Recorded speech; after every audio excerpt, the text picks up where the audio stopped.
రాష్ట్రంలోని అన్ని ప్రధాన రాజకీయ పార్టీలు అసెంబ్లీ, పార్లమెంటు స్థానాల కేటాయింపుల్లో పద్మశాలి సామాజిక వర్గానికి అన్యాయం చేస్తున్నాయని ఏపీ పద్మశాలి సంఘం అధ్యక్షుడు జగ్గరపు శ్రీనివాసరావు అన్నారు. మంగళగిరి తెనాలి రోడ్డులోని గోలి నాగసేనరావు తోటలో మంగళవారం పద్మశాలి సంఘం రాష్ట్ర కార్యవర్గ సమావేశం జరిగింది. సమావేశ తీర్మానాలను శ్రీనివాసరావు విలేకరులకు వెల్లడించారు.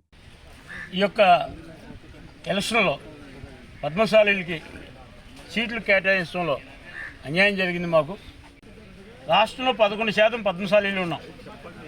కానీ గత ప్రభుత్వంలో కానీ అంతకుముందు ప్రభుత్వం కానీ ఒక ఎమ్మెల్యే లేడు. అది 2 తెలుగు రాష్ట్రాల్లో కూడా అలా జరుగుతుంది. మంగళగిరిలో ఒక ఎమ్మెల్సీ మాత్రం వాళ్ళు ఎందుకంటే ఆ దయదలిసి ఇస్తే తీసుకోవాల్సిన పరిస్థితి.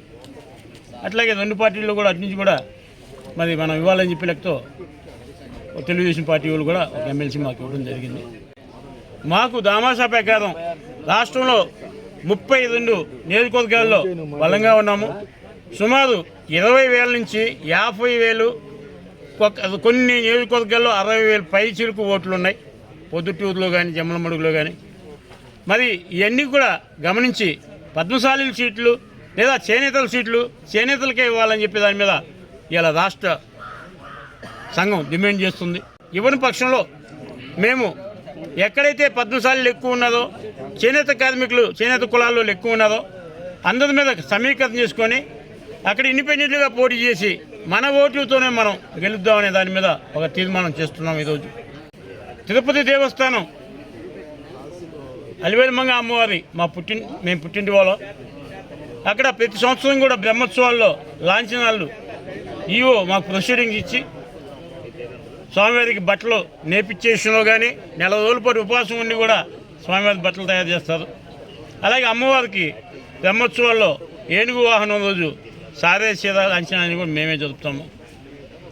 మరి ఇలాంటి పరిస్థితుల్లో టీటీడీలో ఒక టెస్ట్ బోర్డు మెంబర్ ఇవ్వాలని, అలాగే కొండ మీద భావనది మార్కండేయ మఠం మాకు నిర్మించుకున్న ఈ కొండ మీద స్థలం కేటాయించాలని, అలాగే పద్మశాలి పిల్లలు చదువుకునే పేద చేనేత కార్మికులు మీరు స్థలాలు కేటాయిస్తే మేము ఉచితంగా భవనాలు మేము కట్టుకొని పిల్లలకి ఉచిత వసతి, ఉచిత భోజన వసతి కూడా కల్పించాలని చెప్పి మా సంఘం పరంగా అదొక తీర్మానం చేస్తున్నాము. ఈరోజు ఈ రాష్ట్రంలో 25 జిల్లాల్లో 35 జిల్లాల్లో పద్మశాలీలు 36% అధికంగా ఉంటే పద్మశాలీకి సీట్లు ఇవ్వట్లేదు. ఈ ఎజెండా ప్రధానమైన ఎజెండా ఏంటంటే పద్మశాలీలు ఉన్న చోట 2 పార్టీలు కూడా పద్మశాలీలకే ఇవ్వాలి అనేది మేము ఈ తీర్మానం చేశాం.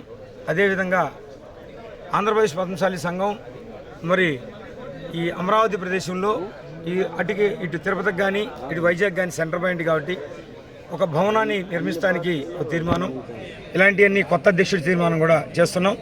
ఈ రాష్ట్రంలో ఏదైనా కానీ పద్మశాలీలకి అత్యధికంగా సీట్లు ఇవ్వాలని అనేది మా డిమాండ్ అని తెలియజేస్తాం. ఈ సమావేశంలో పద్మశాలి సంఘం కోర్ కమిటీ అధ్యక్షుడు Jadlepu Venkateswararao, working president doctor Munagapati Venkateswararao, Chilukoti Anjubabu, Maddileti Swamy, Koppu Rajarao, Kullayappa, Bandaru Banerjee Sairam Apparao, వివిధ జిల్లాల అధ్యక్షులు పాల్గొన్నారు.